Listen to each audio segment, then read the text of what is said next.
हमारे साथ हैं जवाहरलाल नेहरू छात्र संघ के अध्यक्ष मोहित कुमार पांडे जी। मैं आपको मोहित कुमार पांडे जी के बारे में कुछ संक्षिप्त जानकारी देना चाहूँगा। श्री पांडे उत्तर प्रदेश के लखीमपुर ज़िले से मूलतः आते हैं। लखीमपुर से प्राथमिक शिक्षा आपने पूरी की, उसके बाद में लखनऊ यूनिवर्सिटी से आपने बीएससी किया। लखनऊ यूनिवर्सिटी से बीएससी करने के बाद में आप माखनलाल चतुर्वेदी राष्ट्रीय पत्रकारिता एवं संचार विश्वविद्यालय भोपाल से आपने जनसंचार विषय में आपने एमए किया और उसके बाद में हैदराबाद यूनिवर्सिटी, जो भी काफ़ी चर्चा में रही, वहाँ से आपने एमफिल किया है और अब आप जवाहरलाल नेहरू विश्वविद्यालय के छात्र संघ अध्यक्ष हैं। सर, आपका बहुत बहुत स्वागत है। Thank you. सबसे पहले तो आपको बधाई कि आप एक छोटे सी जगह से निकले और यहाँ आके आपने परचम लहराया जेएनयू में। इसके लिए आपको जीत की बहुत बहुत बधाई। हमारा सबसे पहला सवाल ये है कि आप लखीमपुर के एक छोटे से ज़िले से निकले, उसके बाद में लखनऊ, फिर भोपाल, फिर एससीयू और अब मतलब जवाहरलाल नेहरू विश्वविद्यालय जैसे, जिसको एक छात्र संघ के लिए एक प्रतिरूप माना जाता है, एक आदर्श मॉडल माना था पूरे देश में, उसके आप प्रेसिडेंट बने। इस पूरे सफ़र को आप कैसे देखते हैं? देखिए, इसमें सबसे बड़ा इम्पोर्टेंट किसी छोटी जगह और बड़ी जगह से होने का नहीं है। सबसे ज़्यादा इम्पोर्टेंट है कि आप किस राजनीति के साथ खड़े हैं, कौन सी राजनीति को आप आगे ले जाने की बात करते हैं। और जो जवाहरलाल नेहरू विश्वविद्यालय में आके हम लोग राजनीति कर रहे हैं, स्पेशली मैं जैसे आइसा में हूँ, और जो राजनीति आइसा जो करता है पूरा ऑपरेट तबके की रहती, वो इम्पोर्टेंट है। वरना जो चीज़ें लखीमपुर में हैं वही चीज़ें लखनऊ में हैं, वही चीज़ें हैदराबाद में भी हैं, और हमारे कैंपस के अंदर भी जातिवाद है, उसी तरह का ब्राह्मणवाद है, उसी तरह का मनुवादी चरित्र यहाँ पे भी है। असल में ये है कि आप किस राजनीति के साथ खड़े हैं। भैया, यहाँ से आगे की आपकी क्या योजना है? क्या छात्र राजनीति के बाद में आप मेन धारा की राजनीति में जाएंगे या फिर किसी और जीवन के क्षेत्र में? देखिए, अभी जिस तरह से मौजूदा परिस्थितियाँ हैं उस समय राजनीति बहुत इम्पोर्टेंट हो जाती है, लेकिन हम लोग कोई राजनीति और पढ़ाई या पढ़ाने और राजनीति में बहुत अंतर नहीं कर सकते हैं। आज भी देखिए, काफ़ी सारे लोग हैं जो टीचर्स हैं, वो राजनीति में एक बड़ा कदम उठा रहे हैं, बड़ा मतलब एक तरह से रोल लिए हुए हैं। तो हम राजनीति तो बेशक हम लोग करेंगे, चाहे जिस तरह के भी पेशे में भी जाते हैं, तभी राजनीति हमारा एक अटूट अंग टाइप का रहेगा। क्योंकि हम लोगों का नारा है कि मतलब when politics decide your future, decide what your politics will be. भैया, आपने जो छात्र संघ में आपके जो चुनावी एजेंडे थे उसमें हॉस्टल की व्यवस्था को मजबूत करना, जीएस कैश को सुदृढ़ करना और उसके साथ साथ जो डायरेक्ट पीएचडी है उसमें रिजर्वेशन का लागू करना, ये आपके एजेंडे थे। अभी तक आप छात्र संघ अध्यक्ष बनने के बाद में अभी तक आप इन विषयों पर कितना काम कर पाए हैं? देखिए, अभी हाल में ही एक ऐसी मीटिंग हुई जो पूरी नहीं हो पाई। उसमें हम लोगों ने कुछ मुद्दों पे बात की और कुछ मुद्दे हल भी हुए, और बाकी आने वाले समय में सारे मुद्दों को हम लोग जैसे ही ऐसी मीटिंग नहीं बैठती है उसको हल करेंगे। क्योंकि लड़ाई साल भर लड़नी पड़ती है और वो सारे मुद्दे साल भर लड़ने पड़ते हैं, सारे मुद्दों को लेकर। भैया, हम क्या उम्मीद करें आपका जो कार्यकाल ये अन्य अध्यक्षों के कार्यकाल से कैसे अलग होगा? देखिए, अन्य अध्यक्षों के कार्यकाल से कि सारे अध्यक्ष जेएनयू में संघर्ष करने के लिए बनते हैं। अगर इस पद पर एबीवीपी नहीं है या एनएसवाई जैसी पार्टियां नहीं हैं, बाकी लेफ्ट के लोग सारे लोग रहे हैं यहाँ पे, सारे लोगों ने संघर्ष किया। थोड़ा आइडियोलॉजिकल डिफरेंस रहते हैं कुछ पार्टियों से, जो पार्टियों ने यहाँ पे कभी इस तरह का मतलब कुछ हुआ, जिन्होंने कुछ गलत काम किया उसको नतीजा भुगतना भी पड़ा है। लेकिन असल में सारे हम लोग संघर्ष करने के लिए होते हैं, तो कोई ऐसा विशेष अंतर हम लोग नहीं अपने बात मतलब रख पाते हैं। हम लोग सारे लोग लेफ्ट के लोग रहे हैं अध्यक्ष यहाँ पे, और सारे लोग ही संघर्ष की भाषा बोलने वाले लोग रहे, संघर्ष की लड़ाई लड़ने वाले लोग रहे। ये जो 9 फरवरी की घटना हुई जिसमें कैंपस में देशद्रोही नारे लगाए गए, ऐसा कहा गया, बाद में रिपोर्ट भी आई जो साबित करती है कि ऐसा करा गया, उस पर आपके क्या विचार हैं? इस पूरे मामले को आप कैसे देखते हैं? देखिए, कैंपस में जो नारे लगे, अब कैंपस में तमाम तरीके के डिस्कशन होते हैं। आप एक दरोगा की भूमिका में कभी नहीं ले सकते कि आप ये रुकवाएं व ये रुकवाएं। कैंपस में चूंकि डिस्कशन का एक माहौल रहता है, डिबेट डिस्कशन होता है, तो वो नारे लगे, लेकिन वहाँ पे मौजूद लोगों ने ही तुरंत उन नारों को रुकवाया। अब उन नारों को लेके जिस तरह से एक पूरा माहौल बनाया गया है कि मतलब पूरा मीडिया ने जिस तरह से उसको उछाल के देखा, कई सारे वीडियो डॉक्टर कर दिए, मतलब जिन कन्हैया को पकड़ना, कन्हैया तो कहीं मौजूद भी नहीं थे, उनको पूरा पकड़ना हो या पूरा वीडियो डॉक्टर करना हो, चाहे बाकी जो 5-4 लोग और थे जिन पे सेडिशन लगा, उसके अलावा एक साथी जो उमर खालिद, उनका जिस तरह से पूरा फ्रेमिंग किया गया है, पूरा इस्लामोफोबिक फ्रेमिंग किया गया, ये सारे एकदम ये इस चीज़ को दिखाते हैं कि एक विचारधारा है जो इन हमारे विश्वविद्यालयों पर, हमारे सोचने की जगहों पर हमला करना चाहती है। देशद्रोह, आज देखिए देशद्रोह किस तरह से देशद्रोह को फ्रेम किया जा रहा है। आप जरा उठाकर देख लीजिए, कल एक उत्तराखंड में एक दलित का सर काट दिया गया, क्या वो देशद्रोह नहीं है? जिसने वो किया, जो भी वो व्यक्ति था जिसने ये काम किया, क्या वो देशद्रोही नहीं है? वेदांता के मालिक अनिल अग्रवाल अपना पैसा टैक्स चोरी में छुपाते हैं, क्या वो देशद्रोह नहीं है? क्या जो विजय माल्या लोगों के टैक्स का पैसा लेकर यहाँ से चंपत हो चले हैं, वो देशद्रोह नहीं है? असल में देशद्रोह डिसाइड कौन करेगा क्या देशद्रोह है? आर्मी के तमाम जवान बिल्कुल कुछ ना होने के चलते मर जाते हैं, कुछ सुविधाएं ना होने के चलते मर जाते हैं। वो सरकारें जो रिस्पॉन्सिबल हैं, आज ही राजनाथ सिंह का एक वीडियो वायरल हो रहा है, उस वीडियो में वो एक आर्मी के जवान से अपने जूते का फीता बंधवाते हुए देखे गए। बताइए ये क्या देशद्रोह नहीं है? आखिर देशद्रोह की परिभाषाएं तय कौन करेगा? हम लोग जो तमाम लोग जो लड़ते हैं अपने अधिकारों के लिए, वो भी तो देश प्रेमी लोग हैं, वो भी चाहते हैं देश एक सकारात्मक दिशा में बढ़े। जो 9 फरवरी की घटना हुई जैसा कि आपने बताया, तो उसमें उसके बाद में देशभक्ति और देशद्रोह, देशभक्ति बनाम देशद्रोह, इसका पूरा माहौल पूरे देश में बना। तो उसमें यह है कि क्या देशभक्ति की परिभाषा इस परिसर के बाहर, यानी जेएनयू परिसर के बाहर और अंदर, क्या बदल जाती है? ऐसा नहीं है। देखिए, ये तो आजकल टीवी मीडिया इन सब के थ्रू एक वॉर चलाया जा रहा है। बोला जा रहा है कि अगर पाकिस्तान पर अटैक कर दो तो सबसे बड़ी देशभक्ति वही है। आपके देश में करोड़ों लोग, लाखों करोड़ों लोग भूखे रहते हैं। आपके देश में लाखों करोड़ों लोगों को हॉस्पिटल नहीं मिलता है, शिक्षा नहीं मिलती है, कोई उस पर बात नहीं करता है। क्या वो देशभक्ति नहीं है? क्या वो देश प्रेम नहीं है? जब भी यहाँ के लोग रोजगार मांगने के लिए निकलते हैं, उन पर लाठी चलती है। जब भी यहाँ के लोग शिक्षा के लिए फेलोशिप मांगने के लिए निकलते हैं, उन पर लाठियाँ बरसाई जाती हैं। यहाँ के छात्रों को आज भी उच्च शिक्षा से वंचित रखा जाता है। जब ये मांगने के लिए लोग निकलते हैं, तो क्या वो देश प्रेमी नहीं है? आखिर ये देश प्रेमी की जो परिभाषाएं गढ़ी जा रही हैं, वो किस विचारधारा के तहत गढ़ी जा रही है, ये भी हमको देखना होगा। जो 9 फरवरी के बाद में जो इस विश्वविद्यालय का जो पूरे देश में एक जो नकारात्मक छवि बनी है, उससे आप कैसे पार पाएंगे? उसको सकारात्मक छवि में कैसे बदलेंगे आप? मुझे नहीं लगता नकारात्मक छवि बनी है। आज भी इस देश में जो तमाम लड़ाइयाँ लड़ी जा रही हैं, अभी ऊना में जो संघर्ष चला, ऊना के दलितों ने संघर्ष किया, उसमें देखिए, उसमें जवाहरलाल नेहरू विश्वविद्यालय की भूमिका एकदम सहयोगी की रूप में थी। आज भी जो तमाम लोग जो अपने अधिकारों के लिए लड़ते हैं, वो जवाहरलाल नेहरू विश्वविद्यालय को अपने सहयोगी के रूप में देखते हैं। वो देखते हैं इस तरह से कि जवाहरलाल नेहरू विश्वविद्यालय उनके जो भी अधिकारों की लड़ाई है उसमें सहयोग करेगा। जो देखिए, एक तो बात है अर्नब गोस्वामी और सुधीर चौधरी है, जी न्यूज़ और टाइम्स नाउ जैसे लोग जो एक चीज़ गढ़ने का कोशिश कर रहे हैं, जो चीज़ें नरेंद्र मोदी, अमित शाह और राजनाथ सिंह जो चीज़ें गढ़ने का कोशिश कर रहे हैं, एक चीज़ें वो हैं। दूसरी तरफ जो तमाम लोग हैं, जैसे नर्मदा बचाओ आंदोलन की मेधा पाटेकर हो गई, या दयामणि बारला हो गई जो झारखंड में अपनी लड़ाई लड़ रहे हैं, या कश्मीर के लोग जो दिन ब दिन अपने अधिकारों को लेकर लड़ाई लड़ रहे हैं, जिन पे लगातार एट्रोसिटीज़ हो रही हैं, ऐसे लोग तो जवाहरलाल नेहरू विश्वविद्यालय को अपने सहयोगी के रूप में देखते हैं।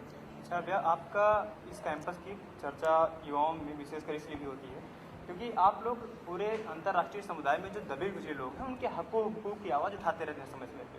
जैसे फ़लस्तीन के लिए आप लोग जब समय समय पे प्रदर्शन, धरना और गोष्ठियाँ करते रहते हैं, लेकिन उसके साथ साथ जो तिब्बती शरणार्थी हैं, जो कश्मीरी पंडित हैं, जो बलूचिस्तान के लोग हैं, जो अप्रेस्ड हैं, उनकी बात आप लोग क्यों नहीं उठाते? कौन कहता है? तो आप मतलब इसका मतलब ये कहीं एक चीज़ को अनदेखा करने की, ये जो विचार लिया जा रहा है वो कहाँ से लिया जा रहा है? आप तमाम चीज़ें देखिए, तमाम बार हम लोगों के पर्चे देखिए, उसमें सब ये सारी बातें रहती हैं। ये लोग कहते हैं कि आप लोग आतंकवादी हमले पे नहीं उठाते हैं।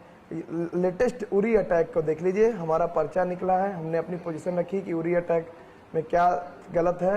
लेकिन बात तो ये है ना कि सरकारें आपको किस चीज़ से दूर रखना चाहती हैं। उरी अटैक हुआ, आप क्या जान पाए आज भी कि उरी अटैक में किसका हाथ है? नहीं जान पाए। पार्लियामेंट अटैक को लेके, पार्लियामेंट पे जो अटैक हुआ उसको लेके बड़ी बड़ी बातें की गई, एक आदमी को फांसी लगा के हाथ धो लिया गया, लेकिन आज तक जान पाए कि कौन से इंटरनल लोग उसमें शामिल थे, किसके चलते पार्लियामेंट अटैक हुआ, आज तक हम कुछ इस सारी चीज़ों को नहीं जान पाए। असल में देखिए बात यही है, असल में मसला यही है, ये लड़ाई पावर और रेजिस्टेंस के बीच की है। कुछ लोग जो पावर में बैठे हैं वो रेजिस्टेंस को दबाना चाहते हैं, और हम लोग चाहते हैं कि सारे रेजिस्टेंस करने वाले लोग, सारी प्रतिरोध की ताकतें साथ मिलकर लड़ें। कौन कहता है कि बलूचिस्तान के लोगों को हम लोग समर्थन नहीं करते? लेकिन वही चीज़ देखिए, भारत सरकार जो बलूचिस्तान के लोगों को लेकर इतना चिंतित हो रही है, क्या कश्मीर के लोगों को वही अधिकार देने के लिए एकदम खड़ी होगी? नहीं खड़ी होगी। मोहित जी, आप लोग फ्रीडम ऑफ एक्सप्रेशन, आप लोग जब मैं कहता हूँ तो आपकी विचारधारा के लोग फ्रीडम ऑफ एक्सप्रेशन की बात करते हैं, व्यक्ति की स्वतंत्रता की बात करते हैं। लेकिन उसी के साथ साथ आप अपने जो राजनीतिक विरोधी हैं, जैसे अपने विद्यार्थी, उनकी बात को दबाते हैं। जैसे अपने विद्यार्थी परिषद जो आप जीते, उसके बाद में विद्यार्थी परिषद का आपने बाकायदा वो चिता निकाला गया और उसको अंत्येष्टि की गई। उसके बाद में जो केरल में जो आपकी राजनीतिक विचारधारा से जो ताल्लुक नहीं रखते हैं, जो विरोधी हैं राजनीतिक विचारधारा के, उनकी मर्डर किया जाता है, ऐसा न्यूज़ में अक्सर आता है। तो ये क्या फ्रीडम ऑफ एक्सप्रेशन की एक तरफ बात और एक तरफ अपने राजनीतिक विरोधियों को दबाने की बात, क्या ये एक साथ दोनों चीज़ें चल सकती हैं? देखिए, एक तो बात है कि जो वो अर्थी निकाली थी, इस कैंपस के काफ़ी सारे स्टूडेंट्स ने निकाली थी। अब इसमें फ्रीडम ऑफ एक्सप्रेशन को दबाना कहाँ हो गया? वो एक अपनी चीज़ को एक्सप्रेस करने का तरीका है। उसमें ये तो नहीं किया कि एबीवीपी जो करना चाह रहा था वो नहीं किया। एबीवीपी ने भी अपनी जी न्यूज़ को बुला के जो भी बात रखनी थी रखी। एबीवीपी ने भी अपनी तमाम तरीक़ों से बात रखता है। अभी भी उनके पोस्टर लगते हैं, देखिए इस कैंपस में ही, इसी कैंपस में वो जो करना चाहते हैं वो करते हैं। तो ये फ्रीडम ऑफ एक्सप्रेशन को दबाना कहाँ हो गया? और मुझे नहीं लगता कि मैं जिस संगठन से बिलोंग करता हूँ उसके लोगों ने कहीं इस तरह से फ्रीडम ऑफ एक्सप्रेशन का हनन किया है।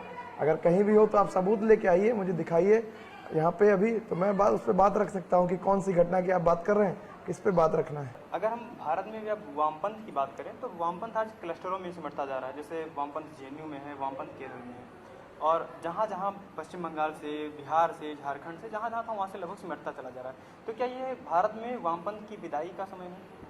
देखिए, वामपंथ को इतने छोटे दायरे में अगर समेटेंगे तो वामपंथ को समझ नहीं पाएंगे। वामपंथ एक गतिशीलता का नाम है। हो सकता है कि कुछ पार्टियां, सीपीएम हो गई, सीपीआई हो गई, इन्होंने वामपंथ को काफ़ी समय तक रिप्रेजेंट किया। आज ये केरल और बंगाल इन सब जगहों पे सिमट के रह गई। लेकिन आज जो तमाम प्रतिरोध की ताकतें उभर रही हैं, उनको आप क्या नाम देंगे? क्या वो ताकतें वामपंथ नहीं है? क्या वो ताकतें कहीं से न कहीं से वामपंथ के साथ मिलकर नहीं लड़ सकती? असल में वामपंथ को हमको थोड़ा ब्रॉडर दायरे में देखें। और जहाँ भी वामपंथ आज कारगर है, चाहे वेनेजुएला ले लीजिए, क्यूबा ले लीजिए, इन जगहों पे भी अगर वामपंथ किसी चीज़ से उभरा है तो इन्हीं प्रतिरोध की ताकतों से उभरा है।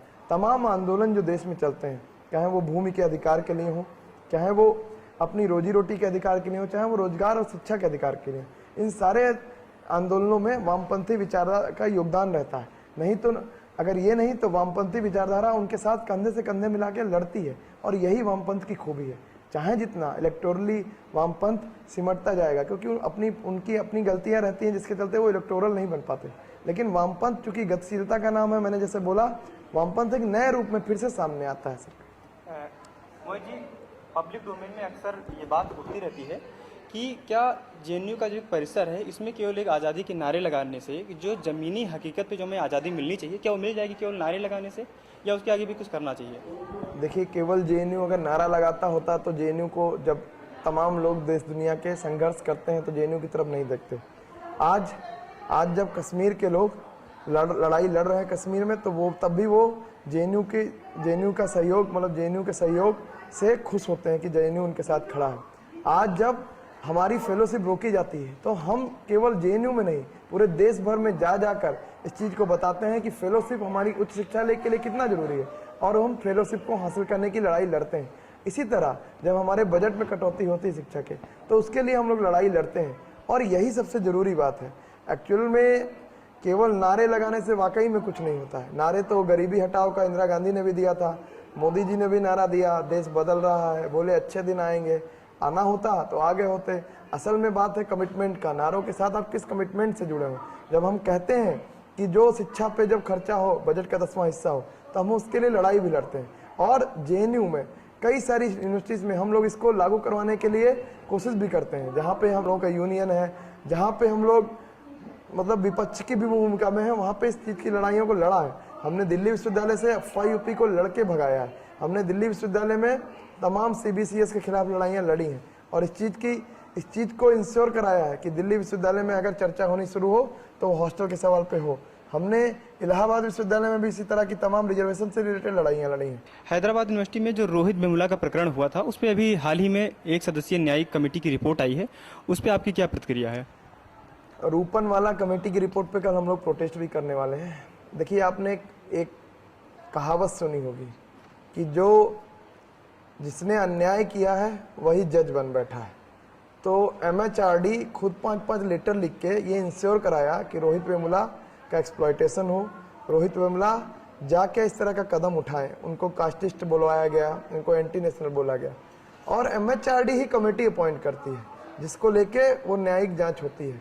अरे भाई, ये इस चीज़ को समझना होगा, जिसने अन्याय किया है, जिसने जो खुद ही अभियुक्त है, वो कैसे कोई कमेटी बिठा सकता है? अगर कोई कमेटी होनी चाहिए तो कोई स्वतंत्र कमेटी होती। MHRD से हम लोग पहले ही अपेक्षा नहीं कर रहे थे कि कोई अच्छी कमेटी बिठाएगी। उसने तो अपना मामला अपने पक्ष में डाइवर्ट करने के लिए एक पब्लिक रिलेशन एक्सरसाइज कराई है रूपनवाला कमेटी से, दैट्स ऑल। पूर्व छात्र संघ अध्यक्ष हैं कन्हैया कुमार जी, क्या वो अब आपके इस कार्यकाल में आपका सहयोग करते हैं? क्या आपका मार्गदर्शन, उनका मार्गदर्शन आपको मिलता रहता है? केवल कन्हैया कुमार क्यों, जितना भी पूरे पुराने लोग हैं सारे लोग करते हैं हम लोगों का। सहला रशीद, रामा नागा और वाकई में मतलब कन्हैया कुमार भी करते हैं। लेकिन अभी रामा नागा तो हमारी यूनिट के प्रेसिडेंट भी हैं, आयशा की JNU यूनिट के। तो असल में बात यह है कि देखिए, सहयोग से ही चलता है सारा मामला। पुराने प्रेसिडेंट कोई बड़े नेता बनने नहीं चले जाते, आज भी यहाँ पे कमिटमेंट से अपना एक्टिविज्म करते हैं। इसीलिए जो आशुतोष कुमार, जो 1 साल पहले एक कन्हैया कुमार के पहले प्रेसिडेंट थे, वो अभी भी हैं, हम लोगों के सहयोगी हैं, और यहाँ पर रह के पूरा यूनिट का काम कराते हैं, पूरी मतलब प्रतिबद्धता से एकदम एक्टिविज्म करते हैं। जो अभी ये लेटेस्ट छात्र संघ चुनाव था, इसमें एक चीज़ें बिल्कुल देखने को साफ साफ मिली अलग से कि आपके जो इस कैंपस में विद्यार्थी परिषद बिल्कुल एक शैशवावस्था में एक तरह से भी है, लेकिन उसको हराने के लिए पहली बार आप लोगों ने गठबंधन किया। अब वाम पार्टी जो थी वो गठबंधन किया, तो क्या इसे आपके राजनीतिक और वैचारिक हार के रूप में नहीं देखना जाना चाहिए? देखिए, ये सब चीज़ें पता नहीं आप लोगों को कौन बताता है, और शायद बैकग्राउंड वर्क आप लोग करते नहीं एकदम। ये चीज़ मैं पहले भी बोल चुका हूँ कई जगह। देखिए, एक स्टैंड विद JNU नाम से मूवमेंट चला था, और अभी अखिल भारतीय विद्यार्थी परिषद कोई शैशवावस्था में नहीं है। खूब बढ़िया से पैसा लगाता है इस कैंपस में, खूब बढ़िया से प्रशासन का सहयोग प्राप्त है उनको। सारे जो नए बच्चे थे उनके नंबर उनको मिल गए, उन्होंने सबको मैसेज भेजा। ये सब सहयोग हमको नहीं मिलता है कहीं से भी। लेकिन असल में बात देखिए ये है कि एक आंदोलन चला, आंदोलन से मैंडेट आया कि एकता करिए, एकता करके चुनाव लड़े और जीते, और वही आंदोलन का मैंडेट आगे बढ़ा रहे हैं। अखिल भारतीय विद्यार्थी परिषद कोई बड़ा संगठन नहीं बन पाया। अगर आप अध्यक्ष पद पे देखिए तो बापसा 2nd नंबर पे, दूसरे नंबर पे, जो कि एक आइडियोलॉजिकल फोर्स है इस कैंपस में। अखिल भारतीय विद्यार्थी परिषद की तरह हवाबाज फोर्स नहीं है। तो इस चीज़ को हमको समझना होगा कि कौन सी फोर्स आगे आ रही हैं, आइडियोलॉजिकल फोर्सेस आगे आ रही हैं, JNU जो जिसको जगह दे रहा है। अगर आप अध्यक्ष पद के दोनों लोगों का वोट उठा के देख लीजिए तो अखिल विद्यार्थी परिषद तो कहीं ठहरता भी नहीं है। इस चीज़ को हमको समझना होगा, इस पूरे समीकरण को समझना होगा। ये जो देश के युवा हैं उनको आप अभी क्या संदेश देना चाहेंगे?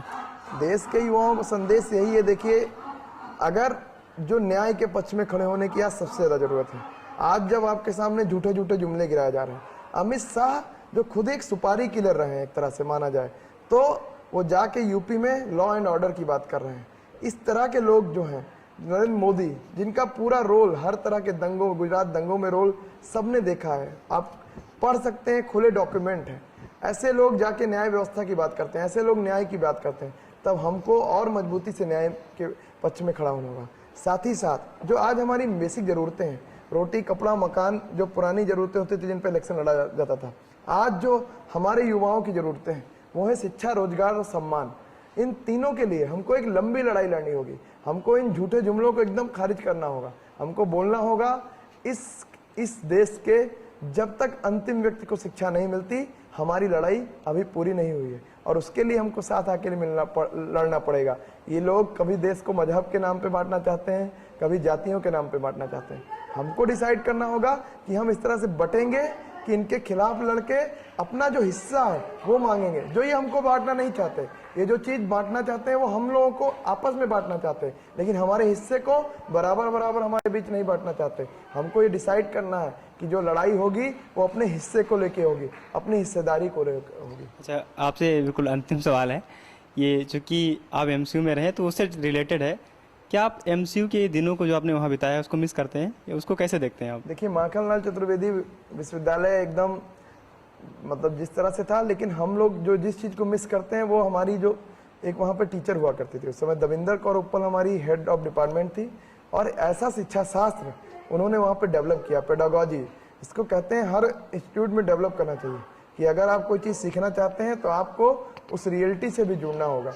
अगर आप सोशल मूवमेंट्स के बारे में जानना चाहते हैं तो आपको सोशल मूवमेंट में जाके देखना पड़ेगा कि कैसे कैसे चीज़ें होती हैं। लेकिन आज तो माखनलाल चतुर्वेदी विश्वविद्यालय को एकदम संघ की शाखा बना दिया गया है। मिस करने का बात नहीं है, लेकिन अफसोस जरूर होता है कि वहाँ के स्टूडेंट आज प्रतिरोध नहीं कर पा रहे हैं संघ की शाखा बनते, मतलब थोड़ा इस चीज़ पे प्रयास भी नहीं हो पा रहा है कि इसको रोका जाए। लेकिन मैं माखनलाल चतुर्वेदी विश्वविद्यालय के छात्र छात्राओं से भी अपील करता हूँ, इस तरह से इस चीज़ को होने मत दीजिए। आप आने वाले भविष्य हैं, आप पत्रकारिता में बैठेंगे। एक तरफ देखिए अर्नब गोस्वामी जैसी एक भूतरी पत्रकारिता हो रही है, आपको उसके खिलाफ भी लड़ना है। आपको इस देश में नए प्रतिमान स्थापित करना है, जो प्रतिमान न्याय के पक्ष में खड़े हो, जो प्रतिमान लोकतंत्र के पक्ष में खड़े हो। बहुत बहुत धन्यवाद भैया, आपने बहुत ही बेबाकी से शुक्रिया। सवालों के जवाब दिए।